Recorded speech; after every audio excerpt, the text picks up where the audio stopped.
श्रीगणेशाय नमः।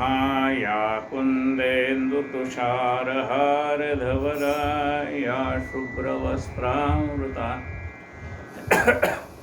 या वीणावरदण्डमण्डितकरा या श्वेतपद्मासना या ब्रह्माच्युतशङ्करप्रभृतिभिर्देवैः सदा वन्दिता सा मां पातु सरस्वती भगवती निःशेषदाढ्यापः। मूकं करोति वाचालं पङ्गुं लङ्घयते गिरिं यत्कृपातमहं वन्दे परमानन्दमाधवं। नारायणं नमस्कृत्य नरं चैव नरोत्तमं देवी सरस्वतीं व्यासं ततो जयमुदीरये। वसुदेवसुतं देवं कंसचाणूरमर्दनं देवकी परमानन्दं कृष्णं वन्दे जगद्गुरुं। गुरुर्ब्रह्मा गुरुर्विष्णु गुरुर्देवो महेश्वरः गुरुः साक्षात् परब्रह्म तस्मै श्री गुरवे नमः। श्रोता वक्ता श्रीराम समर्थ। जय जय रघुवीर समर्थ। श्री गणेशाय नमः। श्री गजानन विजय ग्रंथातला आता कळसाध्याय म्हणजे 21वा अध्याय सुरू आहे। श्री गणेशाय नमः। जय जय आजी अनंत वेशा जय जय आजी अविनाशा जय जय आजी परेशा ब्रह्मांडाधीशा नमो तुषे। परमेश्वराची अनंत रूप आहेत, सगळ्या रूपाने तोच नटलेला आहे। म्हणजे आपल्याला जेवढं डोळ्याला दिसतंय ती सगळी रूपं त्या भगवंताचीच आहे। जिकडे पहावे तिकडे तू दिसशी नाही ना। अनंत रूपे अनंत वेशे देखील आम्ही त्यासी। अनंत रूपाने अनंत वेशाने नटलेला हा परमात्मा आहे। जसं रुखवतामध्ये साखरेचं जर रुखवत असेल त्यात सगळेच पदार्थ साखरेचेच असतात, त्याची रूपं वेगवेगळी। काय रूप वेगळं आहे म्हणजे ताटही साखरेचं आहे, त्याच्यामध्ये वाढलेला भात आहे तोही साखरेचाच आहे, त्याच्यावर वाढलेलं वरण तेही साखरेचं आहे, लिंबू मीठ चटणी कोशिंबीर भाज्या वाटीमधली काय वाढले असेल तो पदार्थ वाटीतला किंवा आमटी पातळ भाजी काय पोळ्या, म्हणजे हे सगळे पदार्थ कशाचे आहेत? साखरेचे आहेत। पण रुखवत पाहायला येणाऱ्या लहान मुलाला मात्र हे सगळं वेगवेगळं दिसतं, त्याला ताट वेगळं दिसतं, त्याच्यामध्ये वाढलेले पदार्थ वेगवेगळे दिसतात। पण ज्यावेळेला त्याला ज्ञान येतं त्यावेळेला तो म्हणतो ह्यात साखरेशिवाय दुसरं काही नाही। श्री गणेशाय नमः। जय जय आजी अनंत वेशा जय जय आजी अविनाशा जय जय आजी परेशा ब्रह्मांडाधीशा नमो ऋषी। कधी हाच परमेश्वर आपल्याला रिक्षावाल्याच्या रूपाने भेटतो, कधी हाच परमेश्वर आपल्याला कंपाऊंडरच्या रूपाने भेटतो, कधी डॉक्टरांच्या रूपाने भेटतो, कधी नर्सच्या रूपाने भेटतो, कधी वकिलाच्या रूपाने भेटतो, कधी जजच्या रूपाने भेटतो, कधी पोलिसाच्या रूपाने भेटतो, कधी कुणाच्या रूपाने। अनेक रूपाने नटलेला हा परमात्मा कधी कसा आपल्याला मार्गदर्शन करेल सांगता येत नाही। एखादी किट्ट काळोखाची रात्र आहे, जाताना आपल्याला एकट्याला भीती वाटते, तर एखादं कुत्रं सुद्धा आपल्याला तेवढी ती हद्द म्हणजे जिथले लाईट गेले तिथनं आपण मूळ रस्त्याला लागेपर्यंत एखादं कुत्रं आपली सोबत करत असतं। आणि जसे लाईट येतील जसा दिवा प्रकाश येईल तसं ते कुत्रं निघून जातं आपल्या वाटेने। पण तेवढ्या वेळात का होईना तो आपल्याला साथ कोणाची असते? त्या कुत्र्याची साथ असते। त्यावेळेला परमात्मा सगळी रूपं त्याची आहेत। जय जय आजी अनंत वेशा जय जय आजी अविनाशा जय जय आजी परेशा ब्रह्मांडाधीशा नमो तुषे। देवा तू आपणास पतित पावन नामखास सर्वदाय धरलेस याचा विचार करी का? देवा तुला कोणत्या नावाने ओळखलं जातं? तू पतित पावन आहे. पतित म्हणजे पापी, पापी माणसांचा उद्धार करणार तो आहे. पाप्यावरी प्रेमावे तर तुझे देवा असेच त्या पापी जनाने तुझं प्रत महत्व आणले कपाळा. पापी लोकांच्यामुळे तर तुला महत्व आलं की पाप्यांचा नाश करण्यासाठी तू अवतीर्ण झालास. परित्राणाय साधूनाम विनाशाय च दुष्कृताम धर्मसंस्थापनार्थाय संभवामी युगे. पापी लोकांच्यासाठी, त्यांचा अत्यंत पापे असतील त्यांचा नाश करण्यासाठी, आणि जे सुधारण्यासारखे आहेत त्यांना संतांच्या रूपाने सुधारण्यासाठी तूच अवतार घेतोस. म्हणून माझ्या पातकाशी पाहू नका ऋषी कशी धुणे, ते जलापाशी स्वच्छ होते. म्हणून देवा मी पापी आहे, यात काही मला शंकाच नाही. मी पापी आहे हे मी जितकं ओळखीन तितकं जग कसं ओळखणार. ते पापी आहे. पण ज्याप्रमाणे मळलेलं वस्त्र हे पाण्याजवळ कशासाठी येतं, ते पाण्याला म्हणतं मला स्वच्छ कर, त्याच्यासाठी ते पाण्याजवळ येतं. तसं देवा आम्ही पापी आहे ते आम्हाला माहीत आहे, पण आमचे हे सगळे पाप नाहीसे कर, आमचे अपराध पोटात घाल. अनंत अपराधांच्या राशी पोटी घालणे देवा, पोटी घालणे. म्हणून पतितांचा कंटाळा करू नको रे घन निळा, काय भूमीने सावरीला दिले आहे टाकून. काही झाडं ही पृथ्वीवर उगवत असतात. सगळीच काही झाडं चंदनाची, सगळीच काही झाडं आंब्याची असतील असं नाही. सर्व प्रकारची झाडं उगवत असतात. म्हणून काही पृथ्वी तळ टाकून देते का? तूच पतित पावन, तूच पुण्य पावन, या दोन्ही दोषापासून तुम्ही अर्घ सर्वथा. पतित पावन हे तुम्हीच आहे, पुण्य पावनही तुम्हीच आहे. पतितांचाही उद्धार करतात आणि पुण्यवानांचाही उद्धार करतात. पण ह्या दोन्हीपासून सगळं करून तुम्ही अलिप्त आहात. कसं आहे, गुंत्यात गुंतुनी हा पाय माझा मोकळा, रंगात रंगुनी या रंग माझा वेगळा. तसा तू देवा सर्वामध्ये आहे, आणि पाहायला गेलं तर कशात नाहीस. सर्वामध्ये आहेस पण पाहायला गेलं तर दिसत नाहीस. जसं दुधामध्ये लोणी आहे असं म्हटलं जातं, पण दुधामध्ये लोणी आहे म्हटलं तर ते दूध पाहायला गेलं तर त्यात लोणी कुठे दिसतंय. जसे दुधामध्ये लोणी, जसं दुधामध्ये लोणी आहे पण ते दिसत नाही. त्या दुधाचं दही लावावं लागतं, दह्याचं ताक करावं लागतं, दह्याचं त्यातनं निघणारं लोणी ते कढवावं लागतं, मग त्याचं तूप होतं. मग त्या दुधामध्ये जसं ते लोणी गुप्तरूपाने वास करतंय, ते घुसळल्यानंतर प्राप्त होतं, तसा देहामध्ये असणारा परमात्मा सुद्धा नुसता देह पाहून कळत नाही. त्याचं अंतरंग पाहावं लागतं त्यावेळेला कळतं. जसे दुधामध्ये लोणी तसा देही चक्रपाणी, तसा देहातला परमात्मा शोधला की मिळेल.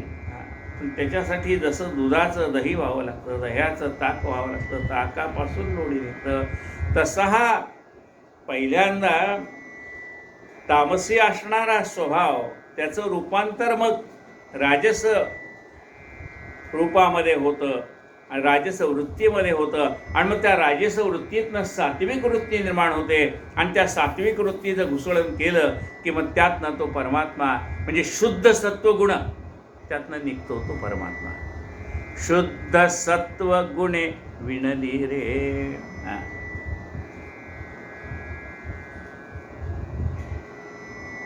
सूर्यनाशी तमाप्रद म्हणून का तो कष्टी होता, काही न करावे लागत तमा असणार रविशी. देवा ज्याप्रमाणे सूर्य अंधकाराचा नाश करतो, पण अंधकाराचा नाश करण्यासाठी त्याला वेगळं काही करावं लागतं का? काही नाही. तो प्रगट झाला की अंधकाराचा नाश होतो.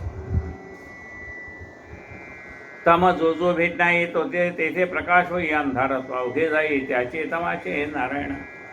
त्या सूर्याला अंधार जसजसा भेटायला येईल तसतसं त्याचा अंधारत्व नाहीसं होऊन तो प्रकाशमय होतो.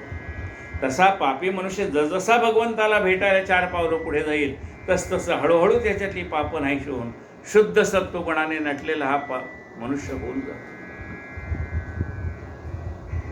अंधारत्व अवघे जाई त्याचे तमाचे नारायणा, पाप पुण्याची वासना तुझ बुजवी नारायणा, आपल्या रक्षणा मोठेपणा पापी तूच निर्मिशी. देवा, आपल्या मनामध्ये निर्माण होणारे पापाचे आणि पुण्याचे विचार तूच निर्माण करतोस. म्हणजे बघा, माणसाला दोन मन आहे. रस्त्यामध्ये पडलेली एखाद्याच्या कष्टाने मिळवलेली नोट पडलेली असेल तर ती आपण घेऊ नये. पहिला विचार काय सांगतो मनातला, अरे ते नोट घेऊ नकोस दुसऱ्याची. दुसरा म्हणतो कोण बघतंय, घ्या ना. म्हणजे पाप करू नकोस असा परमात्मा आपल्याला पहिला संदेश देत असतो. पण आपण त्या संदेशाचं ऐकत नाही आणि ती नोट उचलतो आणि मग नेमकी कोणाची पडली असली तो जर तिथे आला तर तो म्हणतो तुम्हाला कळतं का माझी नोट पडली, कशाला हात लावला.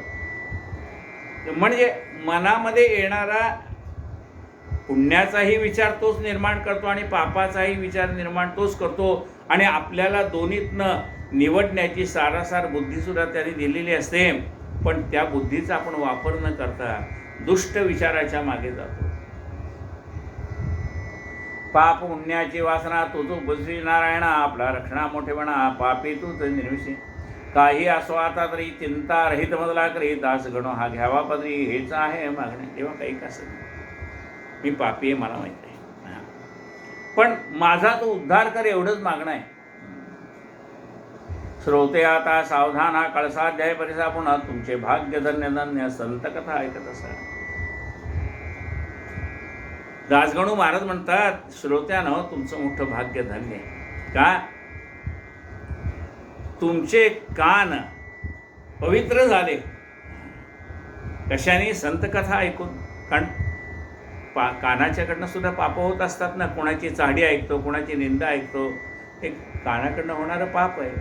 ते पाप नाहीसं कशाने होतं? भगवंताची कथा श्रवण केली की नाहीसं होतं. म्हणून म्हणले प्रत्येक गोष्टीचं एक भाग्य आहे. काय म्हणजे हाताचं भाग्य उदयाला आलं कधी म्हणतात? हस्तस्य भूषणम दानम. ज्या वेळेला हाताने तुम्ही दान कराल ते हाताचं भूषण आहे. हस्तस्य भूषणम दानम. आपल्याकडे जे आहे ते समाजाला देणं याला दान म्हणतात. नुसते पैसे देणं असं नाही. तुमच्याकडे बुद्धी असेल ती तुम्ही समाजाला द्या. तुमच्याकडे एखादी सुंदर 64 कलापैकी एखादी कला असेल ती समाजाला द्या. तुमच्याकडे वेळ असेल तर तो समाजासाठी द्या. तुमच्याकडे जे आहे ते देणं म्हणजे दान करणं. इदं न मम, हे माझं नाही, हे भगवंतानी मला दिलं आहे, ते तुम्हाला देण्यासाठी दिलेलं आहे. अशी भावना ठेवून आपल्याकडचं जे आहे ते लोकांना देणं त्याला दान करणं असं म्हणतात. म्हणून हस्तस्य भूषणम दानम. बघा, आपण आता तर गणपती आहेत, परवा दिवशी गणपती येतातच आहे. उद्या हरताल काय, परवा गणपती आहे. तर गणपतीच्या दिवशी काय म्हणतो आपण सुरुवातीला? ओम भद्रम कर्णेभिः शृणुयाम देवः. देवा, माझे कान भगवंताचे गुणवर्णन ऐकून पवित्र होऊ दे. भद्रम कर्णेभिः, भद्रम म्हणजे चांगलं. भद्रम कर्णेभिः शृणुयाम देवः. देवा, माझ्या कानाला चांगल्या गोष्टी ऐकण्याची सवय लागू दे. भद्रम कर्णेभिः शृणुयाम देवा. भद्रम पश्येमाक्षभिर्जत्रः.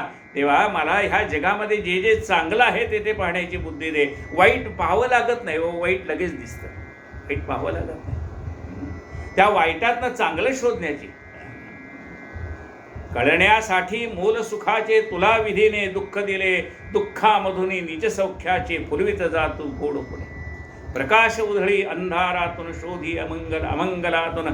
कीर्तिरूपाने उरण्यासाठी तुला विधीने मरण दिले. दुःखामधून निज सौख्याची फुलवित जातो फुले. प्रकाश उधळी अंधारातून शोधी अमंगलातून. कीर्तिरूपाने उरण्यासाठी तुला विधीने मरण दिले. दुःखामधून निज सौख्याची फुलवित जातो गोड फुले. काय म्हटलंय पहा इथं? यातली महत्त्वाची ओळ तुमच्या लक्षात आली असेल ना. मी काय सांगतोय? भद्रम कर्णेभिः शृणुयाम देवा. त्यात ती ओळ आहे. काय आत्ताची कविता म्हणली त्याच्यातली? काय? शोधी मंगल अमंगलातून. हां, वाईटातनं चांगलं शोधण्याची ह्या नजरेला दृष्टी दे देवा. वाईट काय जगामध्ये काय कमी वाईट आहे का? हां, पण त्या वाईटात सुद्धा काहीतरी चांगलं असतं ना. आता हे बघा, हे वाईटच आहे ना, काय कोवाईड वाईटच आहे. यातनं चांगलं काय? हे भगवंताची कथा ही चांगली आहे. लोक आज घरी आहेत, 2 पैसे त्यांचे वाचलेत. हॉटेलवर होणारा खर्च वाचला, मॉलमध्ये जायचा खर्च वाचला, कटिंगचा खर्च वाचला, बाहेरचा पिकनिकला जाण्याचा खर्च वाचला. आणि ह्या कोवाईटने म्हणजे वाईटातनं चांगलं काय दिलं आपल्याला? तर कमीत कमी पैशामध्ये आपला प्रपंच चालतो, ही शिकवण आपल्याला ह्या वाईटातनं मिळाली. शोधी मंगल अमंगलातून, ह्या वाईटातनं काय चांगलं मिळालं आपल्याला? आपण पैशाच्या मागे एवढे लागलो होतो की घरातल्या माणसाशी बोलायला 2 मिनिट द्यायला आपल्याकडे वेळ नव्हता. पण आज आपण घरच्या लोकांच्या बरोबर गप्पा गोष्टी करतोय. त्यांच्यावर आपण काही जेवत नव्हतो, फोन करून सांगायचं तुमचं तुम्ही जेवण करून घ्या, आम्ही आल्यावर जेवू. पण आता आपण म्हणतो चला एकत्र बसूयात जेवायला. म्हणजे वाईटात नाही चांगलं आहे. शोधी मंगल अमंगलातो. ओम भद्रम कर्णै शृणुयाम देवा, भद्रम पश्येमाक्षभिर्यजत्रा स्थिरैरङ्गस्तुष्टवांसस्तन भिरुषेम देवेदय्यदायु. देवा, हे सगळं मंगल म्हणजे माझं जीवन तर मी मंगलमय करीनच, पण माझ्याकडून होताही तेवढं हे जगातलं काही मला चांगलं करता आलं तर ते मी करीन, अशी गणपतीला प्रार्थना केली की देवा मला ही सवय लागू देते. आत्तापर्यंत मला घ्यायची सवय होती, आता थोडी द्यायची पण सवय लागू देत ना. काही असो आता तरी चिंता रहित मजला करी, दास गणो हा घ्यावा पदरी, हेचा आहे मागणे. तेव्हा काही असो, मी चिंतेमध्ये व्यापलेलो आहे. काय चिंता आहे? कधी एकदा हे सगळं संकट नाहीसं होईल. कधी एकदा पुन्हा पहिल्यासारखे आम्ही हे भगवंताने अंगण आम्हाला खेळायला दिलं आहे, त्या अंगणामध्ये आम्हाला कधी क्रीडा करता येईल? आमच्या मुलांना सुद्धा आता अंगणात जाऊन खेळता येत नाही देवा. पण हे सृष्टीचं अंगण तू आम्हाला दिले खेळावया. आता हे सृष्टीचं अंगण आम्हाला खेळायला दिलं आहे, त्या सृष्टीवर मुक्त संचार करण्याचे दिवस आम्हाला येऊ दे.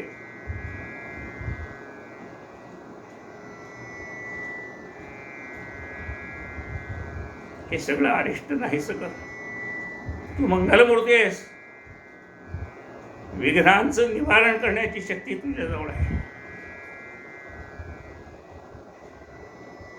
चिंता रहित मजला करी, दास गणो हा घ्यावा पदरी, हेच आहे मागणे. तुझ्या वाचून मतप्रत नाही वशिला जगतात, अवघे तुझ्या हातात आहे की रे पांडुरंगा. भगवंता, मला तुझ्याशिवाय दुसरा कुठला वशिला नाही, कारण सगळंच तुझ्या हातामध्ये. श्रोत्याता सावधान हा कळसाध्याय परसा पूर्ण, तुमचे भाग्य धन्य धन्य संतकथा ऐकता. एकविध निष्ठा ज्याची जडली गजानपदे साचे, त्याच्या दुःख संकटाची होळीच होते निसंशय. ज्यांची गजानन महाराजांवरती एकविध निष्ठा आहे त्याच्या दुःख आणि संकटाची होळीच होणार. बांधित असता मंदिरा काम करीत शिखरावर एक होता, मजूर हाताखाली गवंड्याच्या. तो धोंडा तेता मिस्त्रीला एकाएकी झोक गेला, 30 फुटावरून पडला खाली घडी दगडावर. मंदिराचं बांधकाम चालू असताना 30 फुटावरून एक मजूर खाली पडला, दगडावर पडला.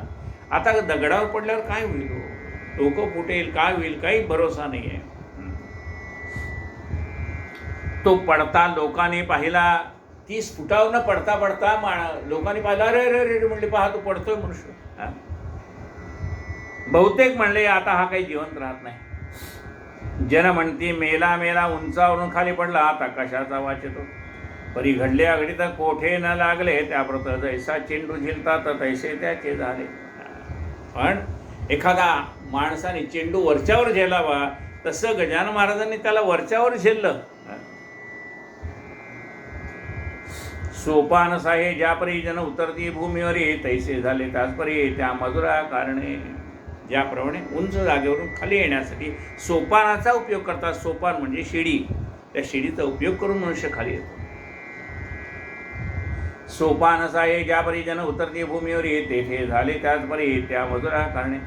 मजूर म्हणे लोकाला माझा जेव्हा झोप गेला तेव्हा एकाने धरले मला पडता पडता करास. लोकांनी विचारलं अरे कसं काय एवढ्या मोठा वरून पडला, वाचला कसा? अहो म्हणजे काय सांगू, मी खाली पडता पडता कोणीतरी माझा हात धरला.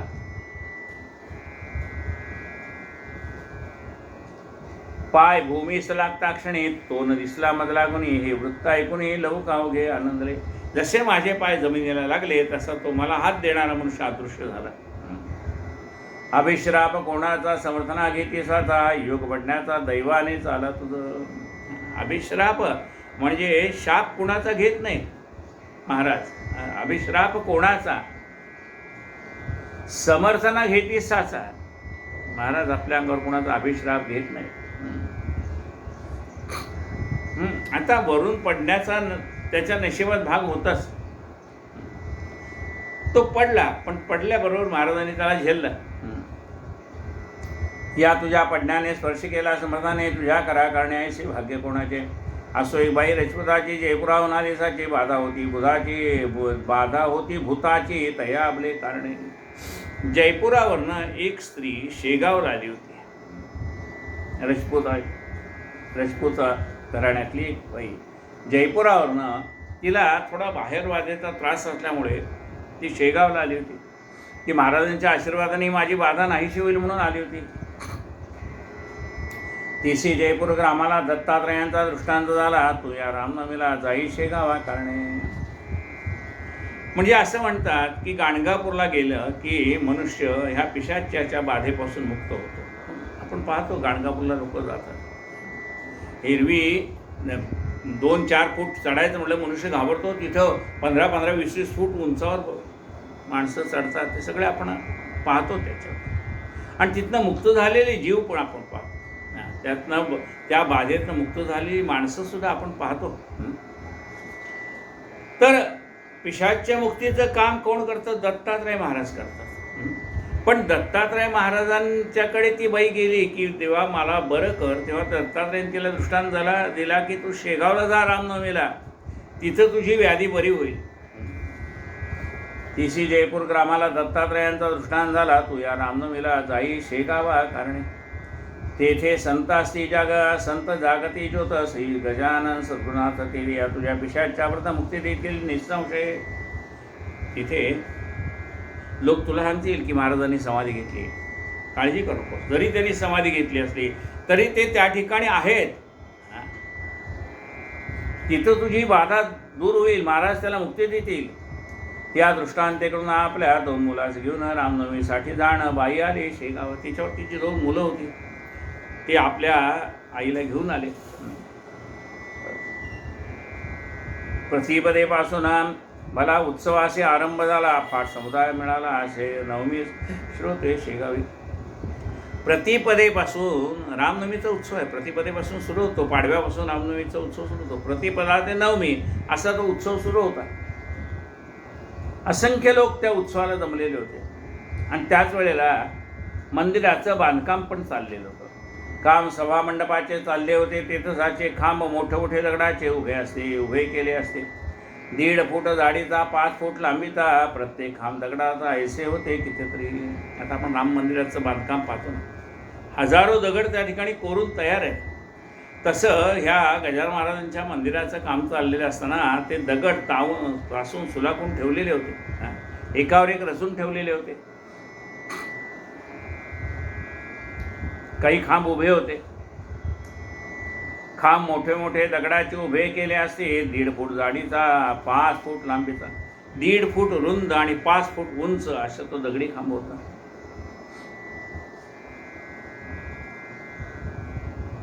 ऐसे होते कितीतरी. उत्सवाच्या निमित्तवाले काम भक्तांनी बंद केले. खांब होते बसवलेले नुसते मात्र ते ठाई. जमिनीला खाचा करून त्याच्यात ते दगड बसवलेले होते नुसते. पण उत्सव सुरू झाला म्हणून बांधकामाचं काम थांबवलं होतं. आणि ते खांब नुसतेच उभे होते. श्रीरामाचा जन्म झाला, प्रसादासाठी लोटला. जनाचा तो समजाव्याला तो नमसी वर्णय. रामनवमीला श्रीराम जन्माचा उत्सव झाला. आणि सियावर रामचंद्र की जय, पवनपुत्र हनुमान की जय, राजाधिराज रामचंद्र महाराज की जय असा जयघोष झाला. आणि जयघोष झाल्यावर गर्दी एकदम उसळली. प्रत्येकाला असं वाटतं की त्या पारड्याला मी कधी एकदा हात लावू, अशी प्रत्येकाची भावना असते. मग धक्काधक्की होते, लोटालोटी होते. श्रीरामाचा जन्म झाला, प्रसादासाठी लोटला, जनांचा तो समुदाय झाला, तो नसे वर्णवे. त्या गर्दीत ही बाई उभी खांबासे काय बाई होती, तिला सोसली नाही गर्दी ती येतकेंची. आता एवढी गर्दी आली, लोटालोटी झाली, तिला ती काही गर्दी सहन होईना. आणि मग एका खांबाला टेकून उभं राहावं म्हणून ती एका खांबाजवळ आली. म्हणून खांबाच्या आश्रया गेली निर्भय व्हावया, गर्दी ती चुकावया परी झाली विपरीत.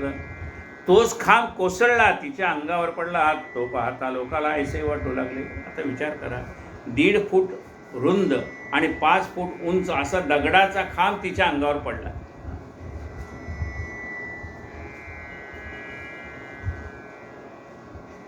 तोच खांब कोसळला, तिच्या शरीरावर पडला, तो पाहता लोकांना ऐसे वाटू लागले. तिचा बहुतेक गेला प्राण, ही बाई कोठील कोण, लहान मुले दिसती दोन, खांबाखाली 10-20 जणांनी खांब काढला अंगावरून, पाणी मुखात घालून लोगोकडे पाठवले.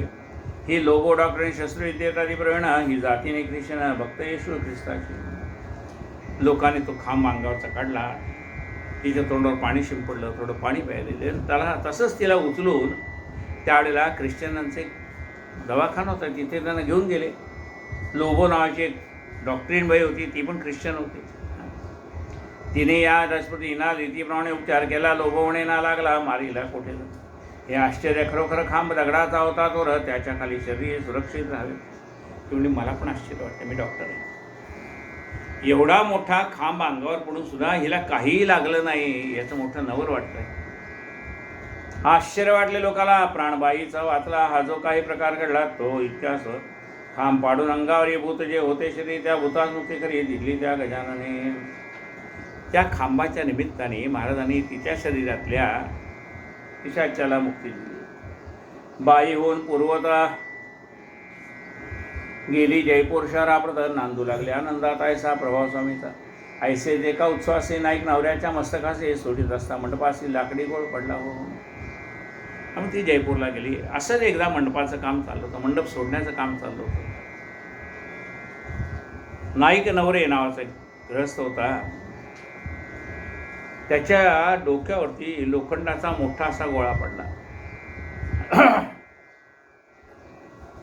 सोडीत असा मंडपाशी लाकडी गोल पडला हो. तोही गोल थोर होता, परिस्वामींची आगास होता, कोठे नागात होता. नाईक नवरा वाचला. एवढा मोठा वरून लाकडी गोल त्याच्या डोक्यावर पडून सुद्धा त्याला काहीही झालं नाही. लोकांना आश्चर्य वाटलं. एके दिवशी त्याच्या घरी येथे झाले. नाईक नवराजला पुत्र कृष्णाजी पाटलाचा रामचंद्र नावाचा परमभक्त समर्थांचा एकासे शेगावी. कृष्णाजी पाटलाच्या मळ्यात महाराज पहिल्यांदा गेले. कृष्णाजी पाटलाचा मुलगा आहे, हां, त्याचं नाव आहे रामचंद्र. त्याच्या स्वप्नात महाराज गेले. एके दिवशी त्याच्या घरी येथे झाले साक्षात्कारी. ऐन दुपारच्या अवसरी गोसाव्याच्या रूपाने.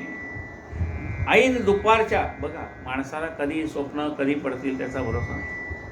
काही वेळेला स्वप्न पडतात आणि काही वेळेला प्रत्यक्ष भास होतो, म्हणजे आपल्याला ते दिसतंच समोर.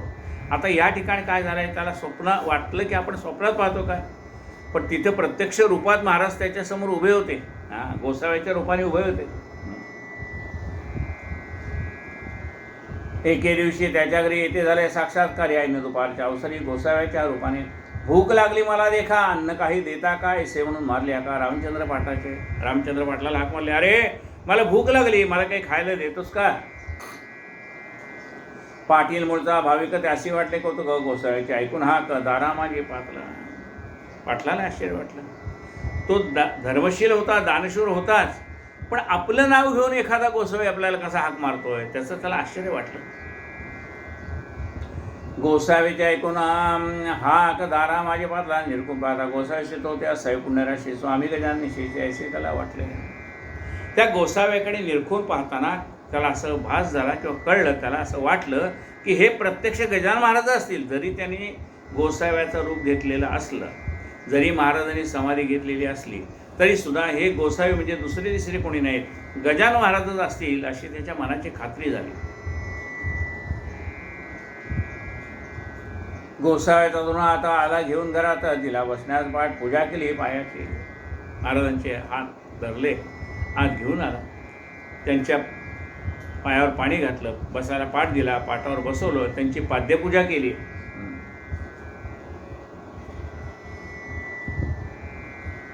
गोसावी म्हणे पाटलाला, आज मी मुद्दाम आलो मुला, काही तुझं सांगण्याला, ते तू ऐके म्हणा. पण गोसावी म्हणतो रामचंद्राला, अरे मी मुद्दामून तुला भेटायला आलो. कशासाठी आले बघा, कर्जाची चिंता करीते फिटून जाईल निरारी, अरे उन्हाळ्यात गोदावरी थोडी कोरडी पडसे. रामचंद्र पाटील कर्जाने थोडे व्याकुळ झालेले होते. महाराज तिथे आले त्याचं सांत्वन करायला, आणि महाराज सांगतात, अरे काळजी करू नका बाळा, तुला सध्या आपल्यावर असलेल्या कर्जाची चिंता वाटते ना, त्याची चिंता करू नकोस. अरे उन्हाळ्यामध्ये गोदावरी थोडी काही ठिकाणी कोरडी दिसते आपल्याला, पण पाऊस आला की तीच दुसरीवरून व्हायला लागते. तैसा असाही प्रकार संपन्नतेचा येईल पुढं, कृपा घनवर्षलावर श्रीहरीचा समजे.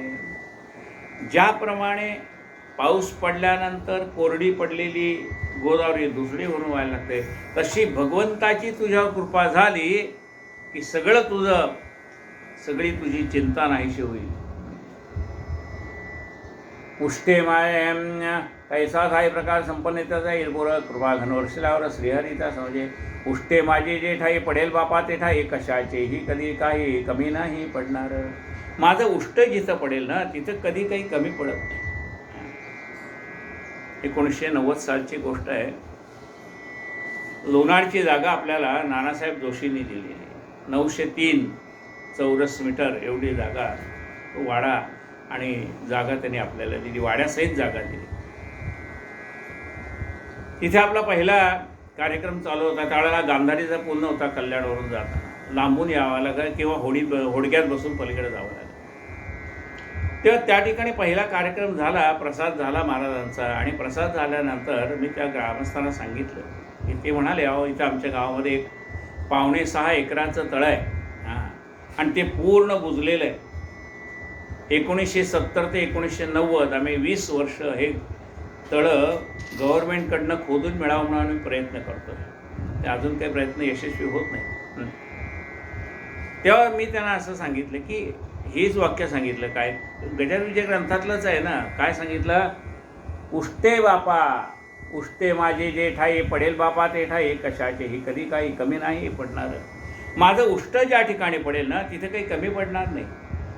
मग त्यांना मी म्हटलं, हा महाराजांच्या या ग्रंथामध्ये लिहिलेल्या प्रत्येक ओवीवर आमची श्रद्धा आहे, आमची निष्ठा आहे.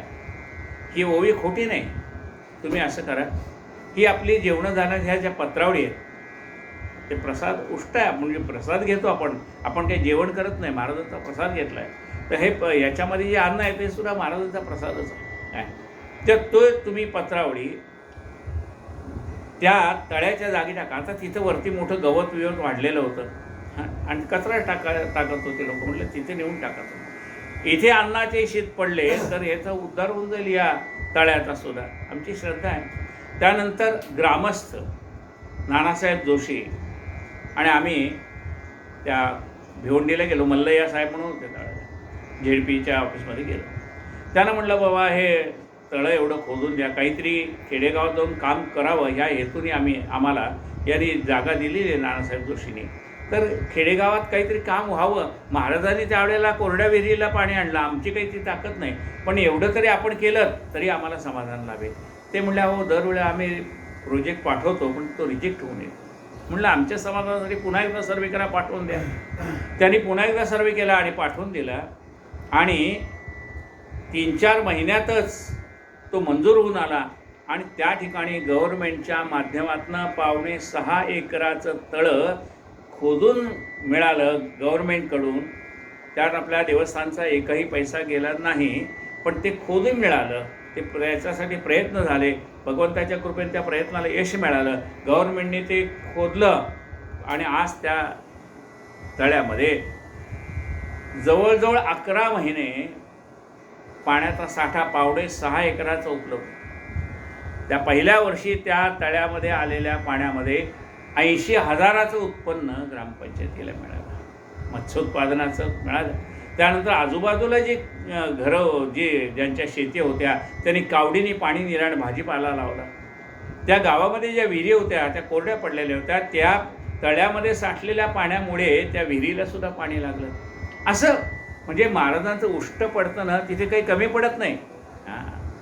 काय म्हटलं ज्ञानेश्वरीमध्ये बघा, एक तरी ओवी अनुभवावी, एका तरी ओवीचा अनुभव घ्यावा. अशा असंख्य ओव्यांचा अनुभव प्रत्येकाला निराळ्या पद्धतीने येत असतो. आम्हाला या पद्धतीने आला. उष्टे माझे जे ठाई पडेल बापा ते ठाई, कशाचेही कधी काही कमी नाही पडणार. आण ताट वाढून सुग्रादी भोजन मर्जी असल्या पांघरुण घाल एखाद्या अंगावरी. आता लोणारला गजानन महाराजांचं मंदिर आहे. तिथले ग्रामस्थ मोठ्या आनंदाने तिथला उत्सव साजरा करतात आणि सगळे समरसून त्या महाराजांचे भक्त झालेले. हरिपाठ म्हणणारी मुलं तयार झाली, कीर्तनकार तयार झाले, म्हणजे वासुदेवराव महाराज डोले तिथं तयार झाले, निखिल थळे म्हणून तयार होतोय, अनेक आता तिथे मुलं तयार होत आहेत. उष्टे माझे जे ठाई पडेल बापा ते ठाई, कशाचेही कधी काही कमी नाही पडणार. आण ताट वाढून सुग्रादी भोजन मर्जी असल्या पांघरुण घाल एखाद्या अंगावरी. श्रीखंडेंनी मुलांच्यावरती चांगले संस्कार केले, संस्कारक्षम मुलं त्याने तयार केली. आण ताट वाढून सुग्रादी भोजन मर्जी असल्या पांघरुण घाल एखाद्या अंगावरी. आण ताट वाढून आण, सुग्रास भोजन दे, मर्जी असल्या पांघरुण घाल एखाद्या अंगावरी. मला जेवण दे, तुला वाटलं तर माझ्या अंगावर एखादं वस्त्र घाल. पूजा अन्न दक्षिणा याचे काळजीतल्या जाणा, ते पावते नारायणा याविषयी शंका नसे. अरे अतिथीची पूजा करावी, त्याला अन्न द्यावं, दक्षिणा द्यावी, ते भगवंताला पोचतं, ते विषयी शंका नसे. परी तो याचक आधी पाहिजे शुद्ध रेख, त्या वाचून एक तो होणार नाही कधीही, पण तो याचक शुद्ध पाहिजे. आणि चांगला याचक असेल ना तर त्याच्यावरती दिलेलं ते परमात्मा कुणालाही दिलं तर भगवंताला मिळेल, पण त्यातल्या त्या चांगल्या माणसाला दिलं तर अधिक लवकर पोचतं. परी तो याचक आधी पाहिजे शुद्ध रेखा, त्या वाचून कौतुक होणार नाही कधी. आणले ताट वाढून गोसावी जेवला प्रेमाने, 5 रुपये पाटलांनी दक्षिणा ठेवली त्याच्या करा. आणि त्या कृष्णाई पाटलाच्या मुलं रामचंद्रांनी 5 रुपये दक्षिणा त्यांच्या हातावर ठेवली. तरी गोसावी म्हणाला, ही दक्षिणा नको मला, तू पाहिजे कारभार केला गजाननाच्या मठात.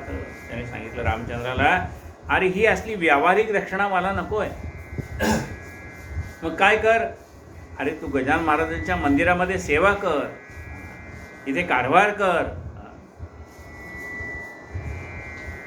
तरी गोसावी म्हणाला, ही दक्षिणा नको मला, तू पाहिजे कारभार केला गजाननाच्या मठात. तीच दक्षिणा मागण्यासी मी आलो तुझ्यापाशी, ती आनंदे देवसी मजरे म्हणजे कल्याण होईल. ती मला दे, जे तुझं कल्याण होईल. समर्थ सेवेची दक्षिणा देऊनी तुष्टवी माझ्या मना. काय म्हटलंय पण, तू महाराजांची सेवा कर, समर्थ सेवेची दक्षिणा तीच मला मिळणारी दक्षिणा आहे. तुझी सेवा हीच मला मिळणारी दक्षिणा आहे. समर्थ सेवेची दक्षिणा देवोनी तुष्टवी माझ्या मना, त्यामुळे मी प्रसन्न होतो. योग्य मनुष्य तुझ्या विना कोणी नाही थे सांप्रत. तुझ्याशिवाय दुसरा योग्य मनुष्य आत्ता सध्या इथं कोणी नाही आहे. योग्य मनुष्य तुझ्या विना कोणी नाही थे सांप्रत. तुझी कांता आजारी पडते, वरचेवरी पडते तरी तीही होईल बापावरी, ही दक्षिणा दिल्याने. तुझी पत्नीसुद्धा वारंवार आजारी पडते ना, अरे तू सेवा कर, तुझ्या पत्नीलाही बरं वाटेल. बोलाव तुझ्या पुत्राप्रते त्याच्या कंठी इथं बांधतो म्हणजे चेटभूत याची नवादा होय काय होय त्याशी. आणि त्या मुलाच्या गळ्यामध्ये एक ताईत बांधतो. म्हणजे त्याला बाहेरचा त्रास होणार नाही. का की ही जमेदारी कठीण आहे भूमीवर, हे पाण्याशी पाणीवरी हेठा होत असे. आणि जमीनदारी फार कठीण आहे. जमीन जुमल्यावर न भावाभावामध्ये भांडणं लागतात, कोर्ट कचऱ्या होतात, काही विचारू नका. पाण्याशीच पाणीवरी हेठाही होत असे.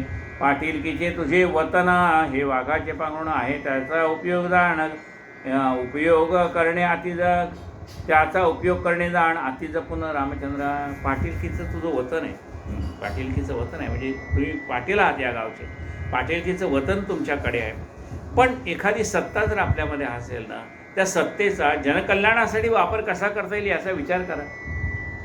द्वेषी मना असू नये, सन्निधीला सोडू नये, राजाविरुद्ध जाऊ नये, उगीच भल त्या कामात. कुणाविषयी आपल्या मनामध्ये द्वेष असू नये, सन्मार्गाला सोडू नये आणि राजाविरुद्ध जाऊ नये उगीच भलत्या कामात. राजाने काही चांगलं काम करायला सुरुवात केली असेल तर आपण त्याच्यामध्ये अडथळे आणू नये.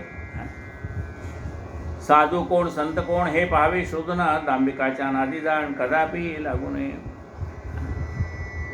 परीक्षा घेतल्याशिवाय साधूवर विश्वास ठेवू नये. म्हणून साधू कोण संत कोण याच्या आधी परीक्षा करावी, मग विश्वास ठेवावा.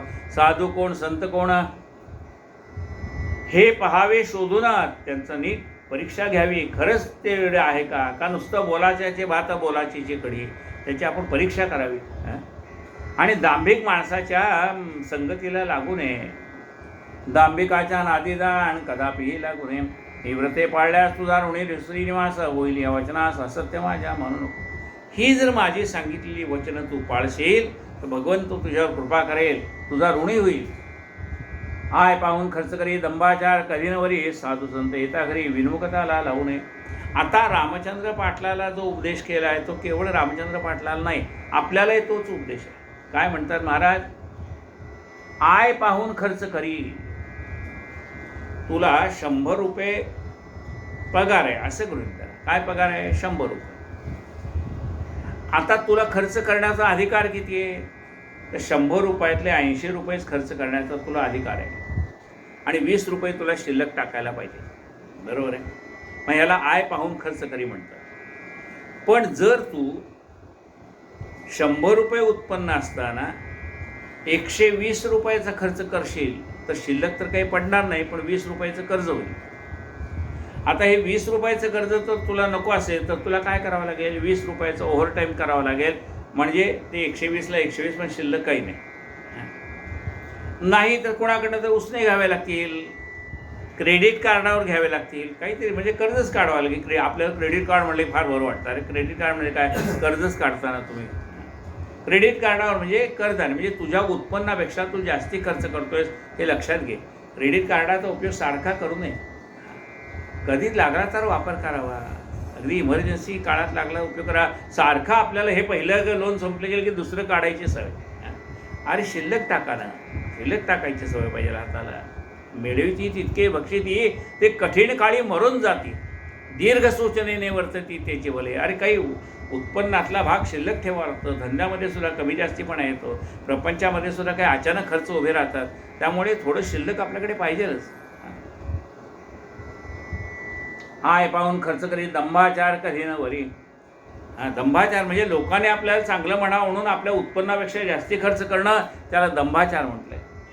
दंभाचार कधी न वरी साधू संत येता घरी विनमुखताला लावू नये. आपल्याकडे साधू संत आले, सज्जन माणसं आली तर त्यांना विनमुख पाठवू नये. अपमान खऱ्या संतांचा झाल्या कोप ईश्वराचा होतसे बापाचा आता संतच्या संतचरणी प्रेमादरी. अरे जर खऱ्या संतांचा अपमान झाला ना तर तो देवाला सहन होत नाही, मग तो शिक्षा केल्याशिवाय राहत. अपमान खऱ्या संतांचा झाल्या कोप ईश्वराचा होतसे बापाचा संतचरणी प्रेमादरी. संतांच्या चरणावरती आपलं प्रेम असावं. संतचरणी प्रेमादरी. आपल्या वंशजाचे उणे पाहू नये कदा म्हणे सोयऱ्या धायऱ्या करणे समयानुसार मान द्यावा. आपल्या वंशजाचं, आपल्या पूर्व काळातल्या लोकांचं काही चुकलं असेल तर त्याच्यामध्ये कमीपणा काही पाहत बसू नये. जे काही चांगलं त्यांनी केलं असेल ते आपल्यामध्ये घेऊन आपण काहीतरी अधिक चांगलं करावं. त्यामुळे काही त्याच्यामध्ये एखादं त्यांच्या हातनं चूक झाली असेल, कमीपणा त्यांच्या हातनं केला गेला असेल तर आपण तो करू नये, एवढं आपण काळजी घ्यावी.